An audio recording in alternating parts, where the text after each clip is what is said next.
Franck Ferrand vous invite au cœur de l'histoire sur Europe 1. Abracadabra, Franck Ferrand nous emmène cet après-midi au cœur de l'histoire de la magie et de l'illusion. Bonjour Franck. Bonjour Anissa, bonjour à tous. À la radio, rien de plus facile que de faire apparaître ou disparaître un objet, il suffit de le dire. Dans la réalité, vous avouerez que c'est nettement plus compliqué, mais certains y excellent, vous le savez. C'est le cas d'un de mes invités, le magicien Gaëtan Bloom. Ce fut aussi le cas de celui qui a créé sur scène la discipline de l'illusionnisme, ou qui du moins lui a donné ses lettres de noblesse, Robert Houdin. Notez bien que Robert n'est pas un prénom, c'est la première partie du nom de famille, Monsieur Robert Houdin. Et pour nous parler de Robert Houdin, vous avez invité le magicien Gaëtan Bloom, mais pas seulement Franck. Mais non, pas seulement, puisque nous avons également la chance d'avoir avec nous Leslie Vuillaume, qui est spécialiste de ces sujets. Il y a tant à découvrir à propos de la magie de Robert Houdin et du musée qui porte son nom.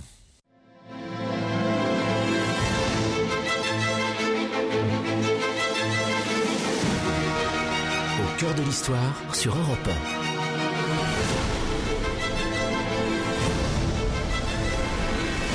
Franck Ferrand.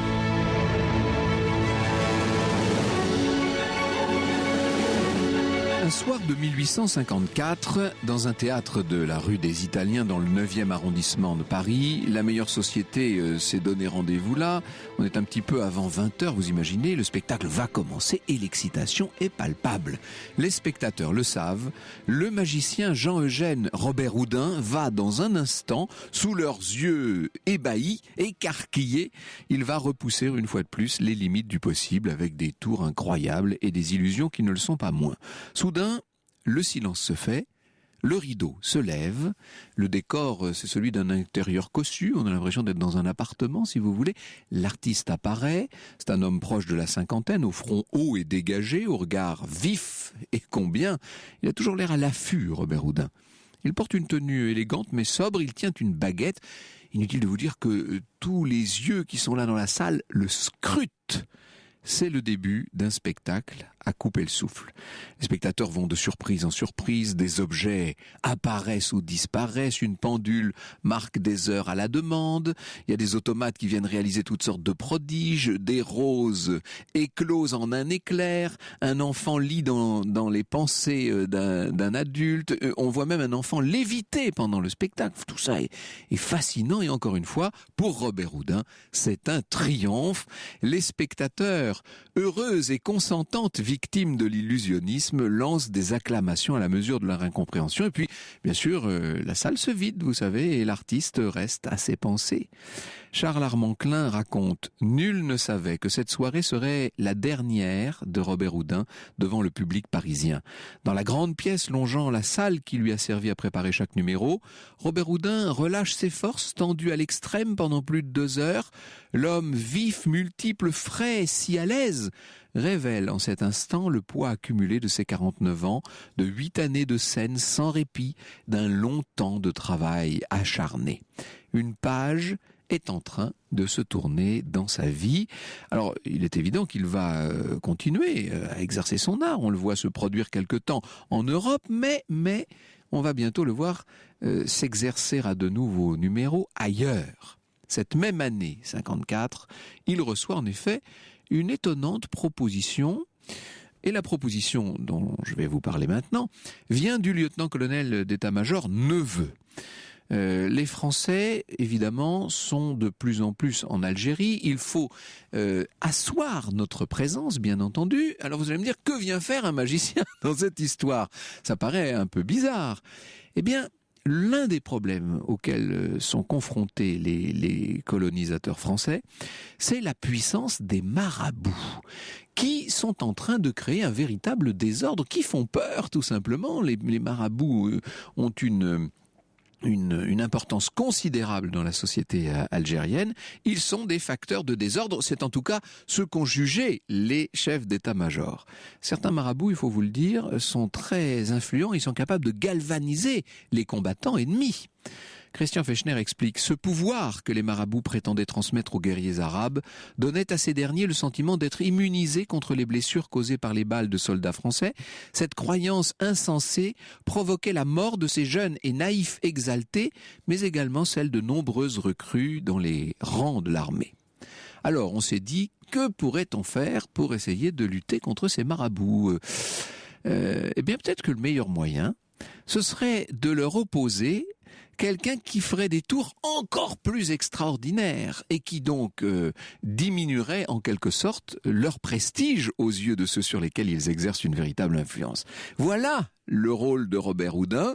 Après tout, il est le grand magicien. Il va être capable, lui, de leur en mettre plein la vue et surtout de relativiser leur puissance. Robert Houdin, dans un premier temps, ne veut même pas entendre parler de cette histoire. Il vient juste de rentrer en France après une tournée. Il n'a pas du tout envie de repartir. Seulement Neveu est là, qui revient à la charge en 55. De nouveau, Robert Houdin regrette. Non, je suis trop occupé. Et le militaire, qui est décidément opiniâtre et qui est convaincu d'avoir trouvé la solution, va tenter pour la 3e fois sa chance, et cette fois c'est la bonne. C'est Robert Houdin lui-même qui nous le raconte. Le colonel faisait une collection de tous ses regrets et vers le mois de juin de l'année 1856, il me présenta comme une lettre de change à acquitter. Cette fois, j'étais à bout d'arguments sérieux et bien qu'il m'en coûtât de quitter ma retraite pour aller affronter les caprices de la Méditerranée dans le plus mauvais mois de l'année, je me décidai à partir. Il semble que Neveu avait véritablement envie que Robert Houdin vienne. En tout cas, il a tout fait pour. Alors, évidemment, on peut se demander quelle est l'origine de cette idée. Qui a eu cette idée, a priori saugrenue, de faire appel à un illusionniste professionnel pour aller affronter, si je puis dire, sur leur terrain, les marabouts d'Algérie. Il semblerait, en tout cas c'est ce qui se dit, que l'idée viendrait de Napoléon III en personne. Ah oui, carrément. Quelques années plus tôt, avant d'être élu président de la République, puisque en décembre 48, vous savez que Louis-Napoléon Bonaparte avait été élu président de la République, juste avant, il était allé assister au spectacle de Robert Houdin, qui l'avait profondément marqué. Et depuis, on sait que l'empereur se renseignait constamment, se tenait au courant de la carrière d'Houdin. Bon, bref, quoi qu'il en soit, à la belle saison de 56, notre magicien se met en route, si je puis dire, et au travail. Alors, il cherche quels sont les tours les plus impressionnants qu'il a dans sa musette, si vous me passez l'expression. La mission, il faut vous le dire, n'est quand même pas mince. Il faut maintenant être à la hauteur. Il faut être capable de faire mieux que ces espèces de magiciens qui, eux, tiennent leur pouvoir de la nuit des temps. Alors Houdin réfléchit, il fait la liste en quelque sorte de tout ce dont il est capable et il va réunir dans une sorte de... Ce n'est pas un spectacle, là cette fois ça devient une démonstration, tout ce dont il est capable au plus fort. Et il va ébahir tout le monde de l'autre côté de la Méditerranée. Il est prêt, une nouvelle aventure l'attend.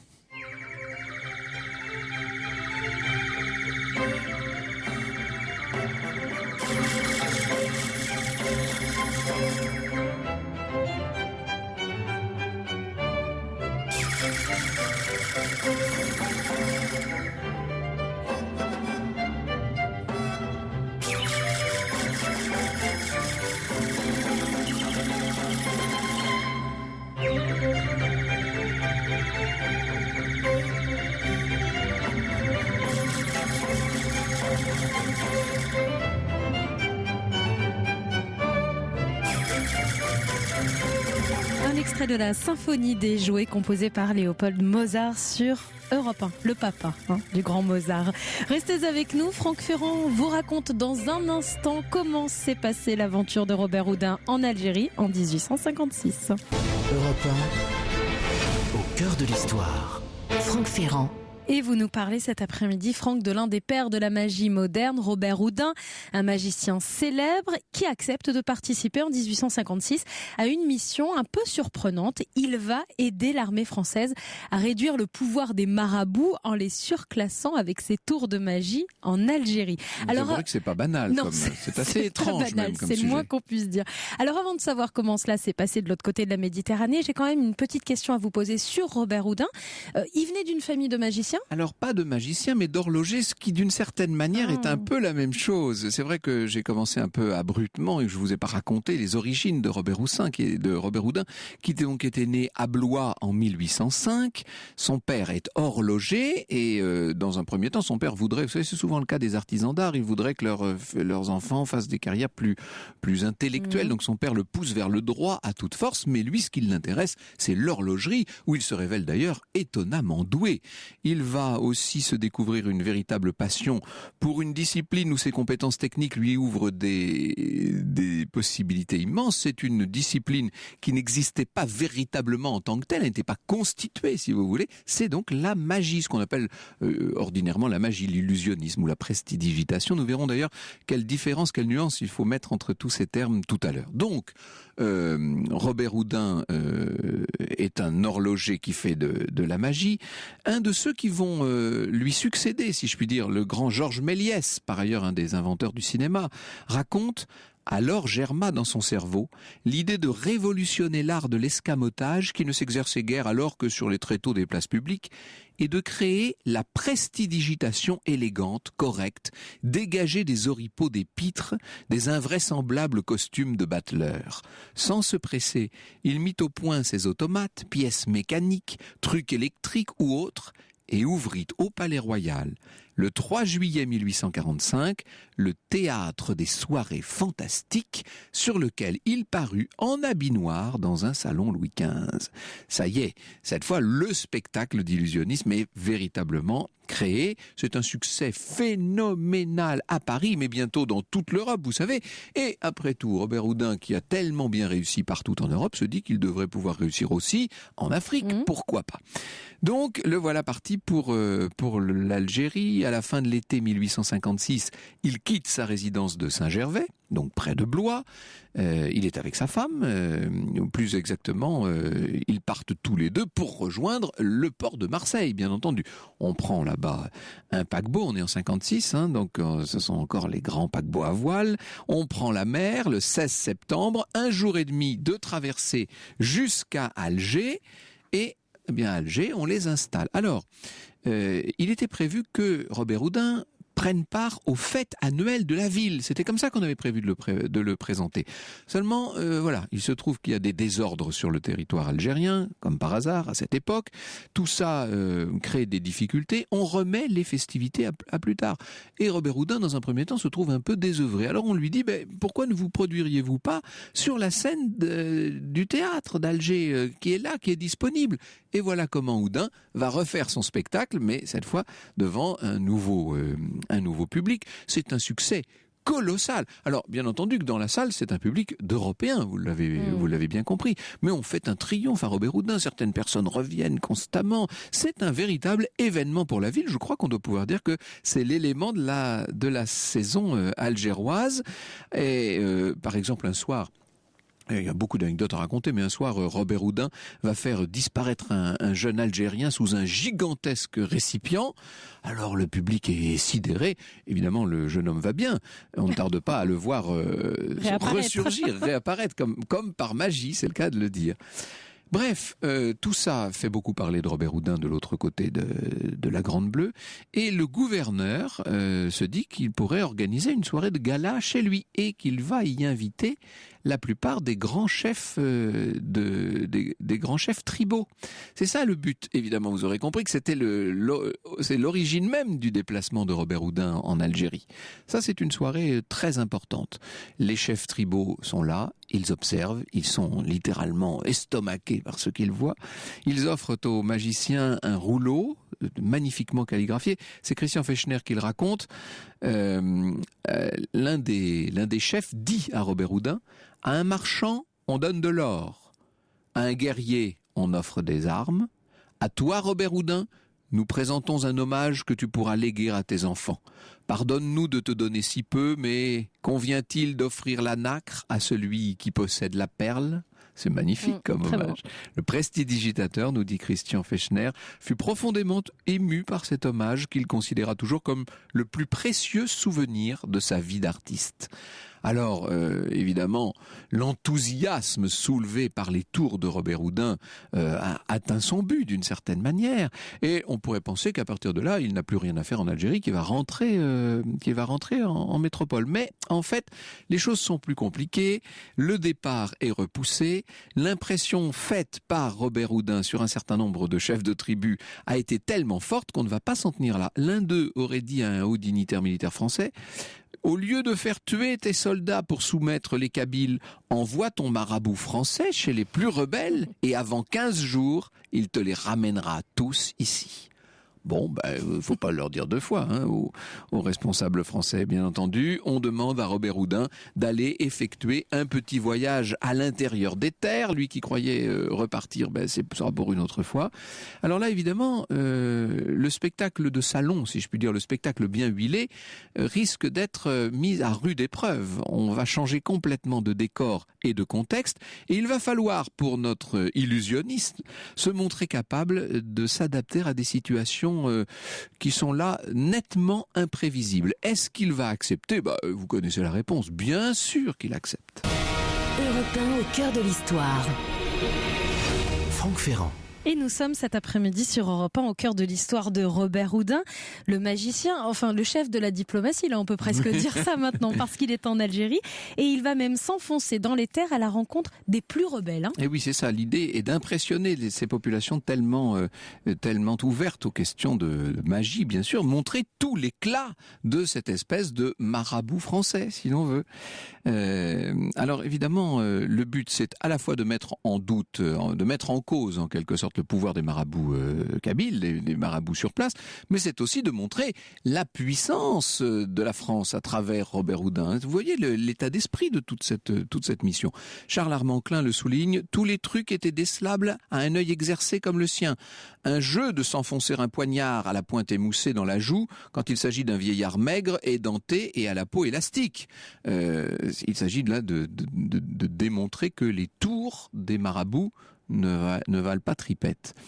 Du prix de mettre la main dans un sac rempli de serpents, les vipères sont en vérité des couleuvres. Artifice de se placer le ventre sur le côté soi-disant tranchant d'un sabre quand on tourne le dos au public, ce qui permet de ramener adroitement sur le ventre nu la partie du vêtement qu'on avait écartée. Robert Houdin quitte donc Alger pour être conduit à l'intérieur des terres. C'est amusant de voir d'ailleurs qu'aujourd'hui on demande assez souvent à des illusionnistes ou à des prestidigitateurs de devenir en quelque sorte experts pour des questions de parapsychologie. On leur demande d'essayer de trouver s'il y a un truc. Vous savez, c'est exactement la même histoire finalement. Robert Houdin s'enfonce donc dans le pays. On ne connaît pas beaucoup de détails, pour tout vous dire, sur cette partie de son voyage. Et il est difficile de savoir à quel point on peut se fier à ce qu'il a raconté lui-même. Nous verrons ça dans un instant avec mes invités. Christian Fechner nous dit « Il se montre très discret sur les petits et grands événements de son voyage dans le cœur du pays, dont les seuls périls qu'il évoque sont ceux que la cuisine épicée fit courir à son estomac. Cette discrétion volontaire est à mettre en parallèle avec la volonté de la propagande française d'alors de promouvoir les attraits de la nouvelle colonie et de minimiser les dangers que l'on pouvait y rencontrer. Évidemment, s'il avait raconté toutes les choses qui lui ont fait peur, ça n'aurait pas été une très bonne publicité. Alors, on le voit dans un certain nombre de villages, etc. Évidemment, les marabouts sont très curieux de ce que fait Robert Houdin. Robert Houdin va faire participer un marabout à quelques-uns de ses tours. Et puis, le spectacle terminé, le marabout entend remettre en cause le pouvoir du magicien français, bien entendu. Et il parle du tour le plus célèbre de Robert Houdin. Si son pouvoir est réel, si ce n'est pas une fable, dit-il, eh bien il sera à l'épreuve des balles. En effet, c'est le fameux tour du pistolet que l'Europe entière a très souvent applaudi. Là, pour Robert Houdin, c'est compliqué comme situation parce qu'évidemment, le défi a été posé publiquement, il ne peut pas se dérober, et en même temps, vous imaginez bien qu'il n'a pas préparé les armes, donc c'est très dangereux. Donc il prétexte que, en temps normal, il lui faut un talisman, mais qu'en l'absence du dit talisman, il lui faut de nombreuses heures de prière. Ça permet de gagner du temps. La nuit passe, une nuit que Robert Houdin met à profit pour essayer de préparer les armes, bien sûr, de mettre son tour en place. Et le lendemain, Voilà nos deux adversaires qui se retrouvent.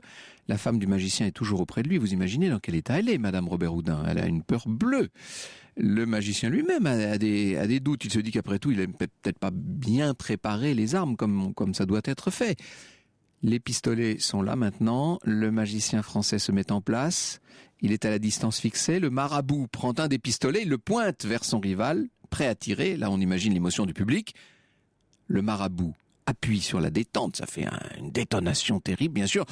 On braque les regards vers le français, qui se retrouve avec seulement une balle entre les dents, comme s'il avait arrêté le parcours de la balle. Vous imaginez les applaudissements extraordinaires. Robert Houdin, à ce moment-là, attrape le deuxième pistolet, il tire contre un mur tout proche, et là on voit une marque rouge qui apparaît. On vérifie, c'est le marabout lui-même qui va vérifier, et oui, c'est bien du sang. La magie a fait son effet. Je fis comme au théâtre, raconte Robert Houdin. Je me retirai en laissant les spectateurs aux impressions qu'ils en avaient reçues. Nous prîmes congé et nous partîmes au galop. Encore une douzaine de jours de tournée sur les terres algériennes et puis les Robert Houdin sont de retour à Alger d'où ils vont reprendre le bateau le 18 novembre 1856 après 2 mois de présence pour le moins convaincante sur le territoire algérien. Cette aventure que sans doute Robert Houdin a un petit peu enjolivé va rester incontestablement comme le souvenir le plus important d'une carrière qui, vous l'aurez compris, en compte de néanmoins un grand nombre. Bonjour mesdemoiselles, messieurs, nous avons beaucoup d'invités cet après-midi et dans un instant, nous allons revenir non seulement sur la vie de Robert Houdin, mais bien entendu sur les illusionnistes en général. Europe 1 au cœur de l'histoire. Franck Ferrand. On parle magie cet après-midi et histoire de la magie avec Franck Ferrand et ses invités. Franck Ferrand, vous recevez Leslie Villaume qui est doctorante en histoire des sciences à Paris 1 et Gaëtan Bloom qui est magicien et qui se produit régulièrement au café-théâtre Le Double Fond à Paris. Je sais bien, Gaëtan Bloom, qu'il ne faut pas révéler les tours des illusionnistes. On n'a pas le droit de le faire. Mais est-ce que vous, au moins, vous pouvez nous dire que vous savez comment a fait Robert Houdin pour se retrouver avec cette balle entre les dents et ne pas subir... Oui. Oui, on peut le dire parce qu'il l'a révélé, mais pas au grand public, mais il l'a révélé, oui. Donc c'était très basique d'ailleurs, mais c'était très efficace. Tout simple. Oui, pas tellement compliqué en fait. Peut-être qu'une grande partie du succès d'un tour comme celui-là réside dans la mise en scène, c'est-à-dire il faut conditionner les esprits, non ? Complètement. Cela dit, c'est devenu un tour maudit, oui. Parce que au travers de l'histoire, ce tour a fait perdre la vie à plus de 7 magiciens. Ah oui. Oui. Ah oui, donc le plus célèbre étant Xun Lingsu, qui était un magicien soi-disant chinois, qui était en fait américain, mais donc c'est un tour maudit. Et même le dean des magiciens américains a dit à Houdini qui voulait le faire, ne touche pas à ce tour. C'est trop dangereux. Alors Houdini, tiens, profitons-en pour bien faire la distinction entre Robert Houdin et Houdini, ce sont deux personnes qui n'ont rien à voir, absolument. Qui n'ont d'ailleurs pas le même art d'une certaine manière, pas tout à fait en tout cas. Houdini était magicien, mais surtout escapologiste. Voilà, c'est ça. C'est-à-dire qu'il se libérait de chaînes ou de cadenas, en fait. Mais ce qui est étonnant, c'est qu'en fait, il a pris son nom à cause de Robert Houdin, en hommage au départ à Robert Houdin. Et pour la petite histoire, en 1902, il vient en France. Maintenant, il est célèbre, Houdini, avec son nom. Et il vient et il rencontre la fille de Robert Houdin, qui le jette vraiment littéralement en disant « Vous avez tout pillé à mon père, vous avez pris son nom, etc. » Et du coup, Houdini va devenir le pire ennemi de Robert Houdin. Il va écrire des choses très, très méchantes. Et il faudra 30 ans au moins pour que quelqu'un d'autre fasse The Unmasking. Il y a une bonne génération d'écart entre les deux, quand même, ce qu'il faut dire. Oui, il est mort en 26. Voilà, c'est ça. Oui. Alors, Leslie Villaume, évidemment, face à quelqu'un qui a passé sa vie au milieu des trucs et des trucages, on se dit que le récit qu'il nous fait de son propre voyage en Algérie, et qui est la seule source dont nous disposions, seule source sérieuse, n'est peut-être pas à prendre au pied de la lettre. Est-ce qu'il a été très, très honnête dans ce qu'il raconte ? C'est difficile à dire, mais en même temps, c'est le jeu des mémoires. C'est ça. Voilà. C'est le problème de tous ces souvenirs, de ces mémoires, tout ça, est toujours à prendre avec des pincettes. Oui, après, on peut quand même douter de la véracité de certains faits. Par exemple, quand il raconte comment lui est venue sa passion pour la magie, c'est vrai qu'il y a une version dans ses mémoires qui n'est pas forcément la vérité, en fait. Selon lui, il aurait croisé un magicien sur les routes du nom de Torini, et en fait, ce magicien n'existe pas. Donc c'est un exemple concret d'embellissement de l'histoire, si on peut dire. Il a enjolivé ses souvenirs. Il a écrit sa propre histoire. Mais quel était son état d'esprit au moment où on l'envoie comme ça en Algérie? Il faut bien comprendre que l'Algérie n'est pas encore le département français bien établi qu'il sera par la suite. On est dans la fin de la conquête, en quelque sorte. Est-ce qu'il prend sa mission au sérieux ? Alors, encore une fois, si on se réfère à ses mémoires, oui. Alors, comme vous le disiez tout à l'heure, il n'a pas accepté tout de suite la mission, mais c'est vrai qu'une fois qu'il est parti, il l'a vraiment mené avec sérieux, et puis il avait quand même une certaine, une envie patriotique. Oui, c'est ça. Et on a l'impression qu'il n'a pas une très haute image, une très haute idée des fameux marabouts contre lesquels on essaie de le lancer. Alors, disons que, en fait, Robert Houdin ne voit en ces marabouts que des gens, des charlatans qui en fait trompent le public. Geller et Gérard Majax. C'est amusant que vous parliez de ça, parce que c'est un peu ça. C'est toujours cette idée du spécialiste du truc qui va essayer de trouver comment l'homme de la parapsychologie est en train de truquer. Et c'est vrai que dans les années 70, il y a eu une guerre médiatique invraisemblable entre l'homme du petit écran, Gérard Majax, avec son émission Il y a un truc, bien et puis ce Uri Geller qui tordait des cuillères, etc. d'un seul doigt. Enfin bon, donc on cherchait le truc. Disons deux au minimum. mais après, pour revenir à Robert Houdin, c'est vrai que en revanche, il ne fait pas du tout attention à l'aspect mystique aussi que peuvent avoir ces tours. Et voilà, c'est ça. Voilà. Cette dimension-là, la dimension entre guillemets spirituelle, semble lui échapper pleinement. C'est un homme très cartésien. Ah oui, il est cartésien, positiviste, on peut le dire. Il n'est pas horloger ou fils d'horloger pour rien. Hein. C'est vraiment quelqu'un pour qui 2 et 2 font 4. Ça, oui, et puis c'est vraiment un homme de son temps pour le coup. C'est-à-dire qu'il a lu déjà, je pense, pas mal d'écrits des Lumières, et puis c'est vraiment un homme du 19e lui après, donc avec le romantisme qui va avec, etc. Et donc ça explique aussi pas mal de choses dans la présentation des mémoires notamment. Gaëtan Blum. En tout cas, ce qui est sûr, c'est que vous parliez du document, et le document, on l'a, et on peut le lire, et il est vrai. Donc, il a existé, donc il a vraiment dû faire vraiment impression à cette époque. Est-ce qu'on peut dire de Robert Houdin qu'il est une sorte de père spirituel, justement, de la magie? Est-ce qu'il est un peu votre grand devancier à tous? Absolument. Pour nous, en France, en tout cas, c'est vrai que les Français le connaissent mieux. Pour moi, si je fais un parallèle, c'est comme Escoffier, Auguste Escoffier avec la cuisine. Tous les magiciens d'aujourd'hui se réfèrent un peu de Robert Houdin, comme tous les grands chefs d'Escoffier. Et alors, il avait aussi ce besoin d'excellence, on peut dire. Hein. Il a sorti vraiment la magie de la rue. Il y avait des théâtres déjà. Alors, ce qui est intéressant, c'est de savoir comment il s'y est pris, justement. Parce qu'il y avait des illusionnistes, il y en a même dès le Moyen-Âge, disons les choses. Oui. Mais lui va en faire une véritable discipline artistique à part entière. Il en fait un spectacle. Comment lui est venue l'idée? Comment est-ce qu'il l'a mise en œuvre? C'est ce que nous voyons dans un instant.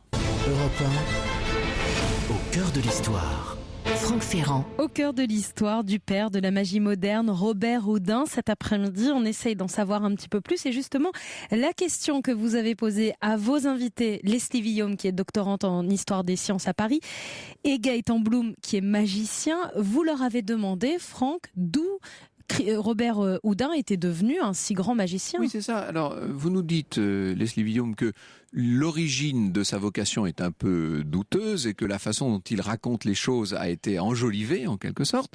Mais ce qui est certain, c'est qu'il était déjà très doué pour les mécanismes. C'est un horloger hors pair, c'est un fabricant d'automates. Les automates jouent un rôle important dans les débuts de sa carrière, en vérité. Hein. Oui, totalement. En fait, même le début de sa vocation, déjà, juste pour revenir, a priori serait né d'une erreur, en fait. Il aurait commandé un livre d'horlogerie chez un libraire, et en fait, le libraire se serait trompé à la livraison. Au lieu de lui donner le livre d'horlogerie, il lui aurait donné un livre d'explication de tours. Et donc, la vocation serait vraiment née comme ça. Les erreurs du destin, c'est magnifique. Donc ça, c'est pour l'explication plus de la naissance de comment la magie est arrivée un peu dans sa vie. Après, c'est vrai que par rapport à l'horlogerie, ça ne l'a jamais quitté déjà, et son amour des mécanismes encore moins. Et il a notamment, effectivement, fabriqué pas mal d'automates, vraiment de bout en bout, parce que tous les horlogers ne peuvent pas faire ça. Enfin, il faut quand même être un excellent horloger pour faire des automates de ce niveau-là. Et c'est vrai qu'après, il a utilisé ces automates-là dans ses spectacles. Il y avait aussi des démonstrations d'automates dans les spectacles de magie. Mais comment lui est venue l'idée d'en faire des spectacles? C'est ça le plus étonnant, justement. C'est frappant, ça, tout de même. C'est-à-dire que c'est un jeune homme de la moyenne bourgeoisie artisanale qui était promis à des études de droit, etc. C'est quand même pas une évidence d'aller sauter le pas et de se retrouver dans l'univers des saltimbanques, d'une certaine manière. Et encore une fois, dans une discipline qui n'était pas structurée avant lui. Comment est venue cette idée-là? Je suis pas tout à fait d'accord sur le fait que c'était pas structuré avant lui, c'est-à-dire que c'est pas le premier à faire des spectacles de magie au théâtre. On dit souvent que c'est lui, mais en fait il y a quand même des exemples avant, comme mais ça c'est Pinetti très important parce que moi je l'ignorais ce que vous dites là. Voilà, donc c'est pas d'autres avaient déjà des théâtres, mais très populaires, on va dire. Oui, et puis où c'est vrai qu'il y avait un mélange aussi de magie, de démonstrations, de physique amusante et d'expériences scientifiques grand public. Déjà. Et les alors automates ça, depuis très longtemps, avec vos cançons et tout ça, bien sûr. Oui, bien sûr. Mais simplement, lui, il les a revampés, mais complètement. C'est-à-dire qu'il reprenait des automates magiques, c'est-à-dire avec un effet magique, mais avec des solutions complètement novatrices. Oui, et puis ce qui a été très intéressant aussi, c'est qu'il a mélangé les types d'automates. C'est-à-dire que dans ces spectacles, il y avait des mélanges de vrais automates, donc qui fonctionnent avec des mécanismes, et puis aussi des objets qu'il appelait des automates, et qui faisaient passer pour des automates comme s'il y avait un mécanisme dedans, alors qu'en fait, c'était complètement truqué. Un grand tour, par exemple, de Robert Houdin, un grand tour Gaëtan Blum, avec ou sans automate. Oh, il y en a eu plusieurs. Il y a le tour qu'il a fait pour Louis-Philippe. Ça c'est extraordinaire, c'est resté justement, c'est un peu comme le tour de la balle pour Louis-Philippe, c'est une commande. Donc il va au château de Saint-Cloud et il y a la famille royale et tout ça. Saint-Cloud était la résidence de week-end, si on peut dire, de la famille royale. Absolument, c'est ça. Et donc il emprunte à la société il fait ses tours normaux et puis à la fin il emprunte 6 mouchoirs, donc qui sont des mouchoirs avec les monogrammes et tout ça.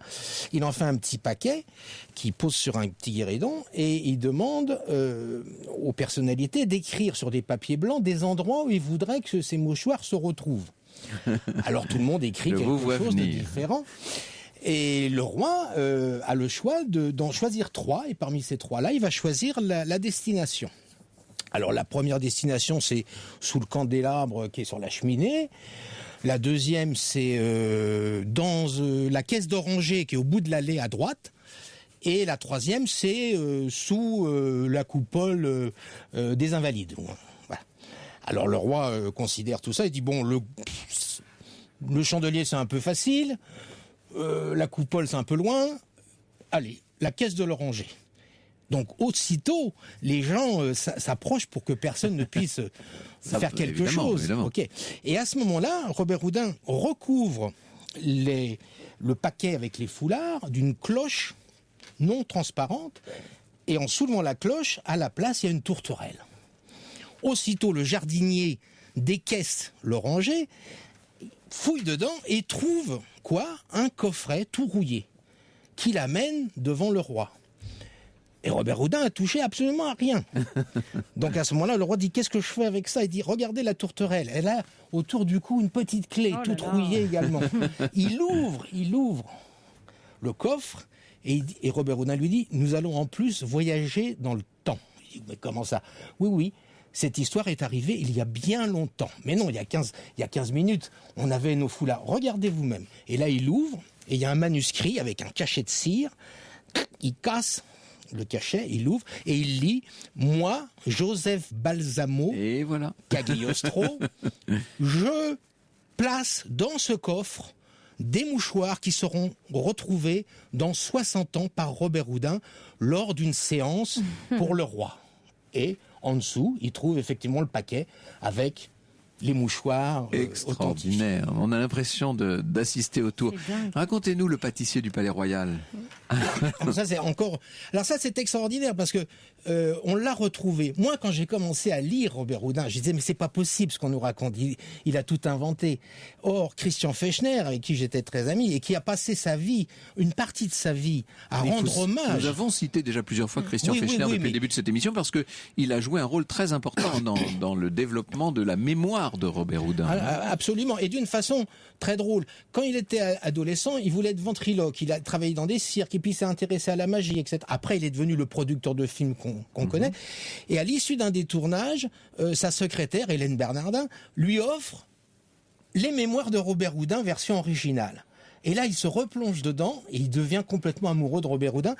Et il va chercher, pendant toute sa vie, à récupérer tout ce qu'il peut trouver comme automates qui sont encore en existence. Et il le fait. Et un jour, il vient me voir et me dit, enfin, il vient pas me voir, il m'appelle, il me dit, viens me voir, j'ai quelque chose à te montrer. Et il me montre, c'est dans ses bureaux, et je vois le pâtissier du Palais Royal, tel que sur les gravures. Je dis, c'est pas vrai, c'est l'original. Il me dit, oui, bien sûr, c'est l'original. Et il me montre, et c'est une petite merveille. Et alors, mais alors de quoi s'agit-il? Il faut le décrire en 2 mots. Alors le pâtissier du Palais Royal, c'est, imaginons une sorte de maison de poupée, voilà, mais qui serait comme une pâtisserie. Donc il y a la porte devant qui est fermée, et puis sur les côtés... C'est une maquette en fait, une maquette de boutique. Oui. Mais très genre petit Trianon. Voilà, c'est ça. C'est très joli. Et on voit à gauche des petits mitrons qui sont en train de s'activer, et de l'autre côté d'autres qui font des choses. Et donc le tour est le suivant. On donne des petits menus aux spectateurs et ils vont choisir une pâtisserie de leur choix. Et puis, ils vont payer, il y a un prix, donc ils vont mettre l'argent. Pas forcément la totalité de l'argent. À ce moment-là, on donne 3 tours de clé à l'automate et tout se met en marche. Les petits mitrons s'activent, les portes s'ouvrent et il y a la boulangère qui vient et elle a un petit plateau dans les mains, on lui met la commande, les portes se referment, elle part, à ce moment-là, il y a l'horloge qui est en haut, qui s'ouvre, on voit la tête du pâtissier qui passe, etc. Ça dure un certain temps, finalement les portes s'ouvrent à nouveau, et la boulangère revient avec une sorte de miniature, si c'était un éclair au chocolat, tout petit comme ça, plus la monnaie qui correspond au coût de la pâtisserie. Voilà. Et alors, ce qui est extraordinaire, c'est que quand on voit l'objet... Il y a un truc, évidemment. Il y a un truc. Vous avez réussi à le faire fonctionner un siècle et demi plus tard? C'est plus beau que ça, c'est-à-dire, ça fait partie de ces automates truqués. Je vais faire un numéro de prestidigitation, si vous êtes d'accord. Je vais vous mettre en suspens pendant quelques instants et vous raconter la solution de l'énigme dans un instant. Europe 1, au cœur de l'histoire. Franck Ferrand. Et nous sommes au cœur de l'histoire de la magie cet après-midi, l'histoire de Robert Houdin. Alors vous nous avez laissé sur un suspense, Franck Ferrand, nous on veut avoir la suite de ce tour donc fait par Robert Houdin, le tour de la petite pâtisserie raconté par le magicien Gaëtan Bloom qui est votre invité cet après-midi. Gaëtan Bloom qui est là avec Leslie Villaume, doctorante en histoire et qui connaît cette histoire de Robert Houdin par cœur. Alors effectivement, nous avons laissé les auditeurs en suspens, cher Gaëtan Bloom. Oui. Je vous posais la question de savoir si, puisque Christian Fechner, le célèbre cinéaste, qui par ailleurs était passionné de magie et qui connaissait très bien Robert Houdin, qui avait une belle collection, à partir du moment où il avait récupéré cet automate extraordinaire qu'on appelle la pâtisserie du Palais Royal, est-ce que vous avez pu la faire fonctionner? Est-ce que vous avez réussi à remettre le tour en marche? Oui, eh bien oui, on a pu. Et alors c'était extraordinaire parce que Leslie disait, il y avait un mélange d'automates véritables, c'est-à-dire tous les petits mitrons, c'était de vraies pièces automatisées, mais il y avait un assistant caché qui était le fils de Robert Houdin et qui était caché à l'intérieur. Mais dans la table en fait. Dans la table. C'est-à-dire que l'automate ne fonctionne pas tout seul, il faut le dire. Absolument, voilà, c'est ça. Et Christian me dit, l'enfant il devait être derrière. Je lui dis non, ça devait être visible de tous les côtés, il devait être dedans. Il dit mais il n'y a pas assez de place parce que c'était une sorte de micro-Castelet. Et je lui dis écoute, mon fils il a le même âge que le fils de Robert Houdin à l'époque. Demain, je l'amène. Oh, vous l'avez fait tester. Et je l'ai fait venir, mon fiston, Julien, et finalement, dans le livre sur Robert Houdin que fait Christian après, il y a les photos et c'est mon fils qui est le dernier assistant du pâtissier du Palais Royal. Et ça a marché. Et ça a marché. Formidable. Absolument. Il faut donc que l'enfant ne se trompe pas dans la pâtisserie et qu'il rende bien la monnaie. Absolument, c'est ça. absolument. Et puis il n'a pas beaucoup de place parce qu'il actionne des tas de leviers. C'est comme vraiment un théâtre de marionnettes. Il y avait, ce qui est fascinant avec Robert Houdin, c'est qu'il joue sur plusieurs registres, Leslie William. C'est-à-dire qu'il n'a pas qu'un seul type de tour, bien entendu. Le tour de la lévitation, je vous demande pas de deviner le tour, bien entendu, mais là encore, alors j'allais dire, il est le premier à le faire, mais vous allez me dire que non, d'autres l'ont fait avant lui, peut-être. Non, mais surtout, effectivement, c'est un des premiers à faire des lévitations au théâtre, où le public est quand même relativement proche, parce que c'est une petite salle qu'il a. Et ça, c'est vrai que c'est assez nouveau. Alors oui, il y a des lévitations, il y a des automates, il y a de la manipulation pure et dure, des apparitions, disparitions. Puis il a des tours un peu, un peu intermédiaires, des tours ce qu'on appelle des tours de salon, qui sont des tours où qui fonctionnent avec. Ce que nous appelons nous les tours de mentalistes aujourd'hui, un peu. Non, les tours de salon, c'est plus pareil de la manipulation, mais qui peut se faire d'un peu plus loin avec des objets un peu plus gros. Ah oui, d'accord. Et puis effectivement, il a aussi des tours ce qu'on appellerait mentalisme aujourd'hui, mais qui sont des tours de lecture de pensée. Oui, avec son fils. Avec son fils. Il a été un des premiers. Les gens venaient et revenaient pensant qu'il y avait des compérages et tout ça, mais pas du tout. Donc l'expérience de la double vue, en fait, qui est devenue un classique. Après, le fonctionnement... on peut pas en parler. Et puis Alors évidemment, pendant très longtemps, ce genre de numéro était réservé aux familles royales, à la très haute société. Dans quelques salons, on s'offrait le luxe de recevoir comme ça des illusionnistes. Mais ce qu'il y a d'extraordinaire maintenant, au 19e et surtout vers la fin du 19e siècle, c'est que il y a des théâtres ouverts à tous. Il suffit de payer son billet et vous avez droit d'assister à ça. Et donc c'est une révélation pour le public. Pour les foules, si je puis dire, c'est un véritable engouement. Le succès de Robert Houdin a été énorme. Oui. Et il a duré que 10 ans, en fait. Il a travaillé. 7 ans en théâtre. Lui, il a 8 ans. Il a fait fortune, en fait, avec son théâtre, mais il l'a mûri pendant 10 ans. Et c'est grâce à son beau-père, le fameux Houdin, Jacques Houdin. Il était tellement féru et il était tellement d'où ce nom Robert Houdin avec un trait d'union. Il l'a appelé comme ça.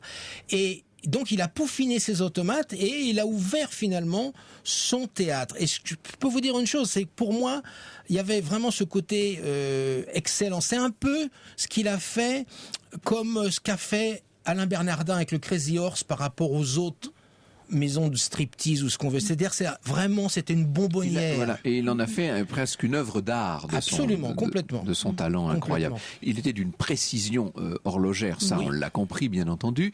Il avait aussi un certain bagou, il savait présenter les choses. Complètement. Et il savait conditionner le public, ça fait partie du truc. Alors on se dit, mais pourquoi avec autant de succès, de talent, puisque tout marche très bien, pourquoi ça s'arrête si vite? C'est qu'en fait, ayant fait fortune, il a décidé de s'orienter vers autre chose, Leslie, c'est ça Oui, alors en fait, il n'a jamais arrêté l'horlogerie. Ça, il en faisait avant, pendant et après sa carrière de magicien. Mais c'est vrai que ce qui l'intéressait par-dessus tout, c'était la compréhension du monde et donc les sciences en particulier. Et il a arrêté en fait assez rapidement son théâtre, ce qu'on disait, après 7-8 ans d'activité. Le théâtre a été repris par son beau-frère, donc ça restait dans la famille. Et lui, comme ça, a pu partir en retraite, si je puis dire, à Saint-Gervais, près de Blois, et il a pu se consacrer entièrement à la recherche scientifique. En fait. Et c'est vrai que le dernier directeur du théâtre Robert Houdin, ce fut Georges Méliès. Et donc l'histoire. Il y a une véritable. Alors là, on peut dire qu'il y a une grande filiation entre Robert Houdin et Méliès. Ce sont les mêmes. C'est la même inspiration, c'est le même univers. Absolument. Alors Méliès, lui, va développer ça avec une invention dont ne disposait pas Robert Houdin, bien sûr, qui aurait sans doute adoré connaître ça. Il y avait déjà à l'époque des kinétoscopes, des choses comme ça, mais il n'y avait pas de cinéma. Georges Méliès va faire les premiers films à trucage. Enfin, on sait, il est allé. Nous avions fait une émission, nous avions consacré une émission à Georges Méliès il y a quelques années, dans laquelle on avait fini par constater que quasiment toutes les bases de trucage encore utilisées aujourd'hui ont été découvertes dès les débuts par Méliès. C'est fascinant. D'ailleurs, je voudrais juste dire, on a parlé de Christian Fechner. Il était non seulement collectionneur, mais il est devenu un des meilleurs magiciens créateurs en disant lui-même, je ne fais que reproduire à mon époque ce que faisait Robert Houdin. Une partie des collections de Fechner sont maintenant chez Copperfield. Oui. Il y a des grands magiciens comme ça qui aujourd'hui se considèrent comme les héritiers directs de Robert Houdin. Oh oui, certains, oui. Mais simplement, le problème de la collection, malheureusement, c'est que Christian nous a quittés et Solange, sa veuve, ne voulait pas disperser tout ça. Et le seul vraiment qui avait les moyens de tout récupérer en une seule fois, c'est David Copperfield. Donc, elle est dans un musée qui est pour l'instant réservé aux magiciens, mais qui peut-être verra le jour pour tout le monde. Merci beaucoup Gaëtan Blum et merci à vous Leslie Vuillaume. Vous nous avez fait rêver. Merci beaucoup Anissa. Nous nous retrouvons demain à 14h en direct sur Europe 1. Avec une émission consacrée aux guerres de Vendée. Nous serons au cœur de l'histoire du printemps de la Vendée en 1793. Et voici maintenant Mathieu Charrier. Bonjour Mathieu. Bonjour mon cher Franck. Et bien on va d'abord recevoir Woody Allen dans ce studio à l'occasion d'une interview qu'on a enregistrée il y a quelques semaines. Donc on ne va pas revenir sur l'affaire d'agression sexuelle, mais on va parler de cinéma avec Woody Allen. Et puis notre dossier sera consacré à l'export des films français. Ça a cartonné en 2017, près de 80 millions d'entrées dans le monde. C'est plus que dans notre propre pays. Alors on va voir quel film marche. Et puis pourquoi ? Et puis on écoutera, vous verrez, des extraits de films en russe ou en portugais. Ça sera assez drôle. Merci beaucoup Mathieu. Nous nous retrouvons demain à 14h en direct sur Europe 1. À demain, Franck Ferrand pour Au cœur de l'histoire. Il est 15h sur Europe 1.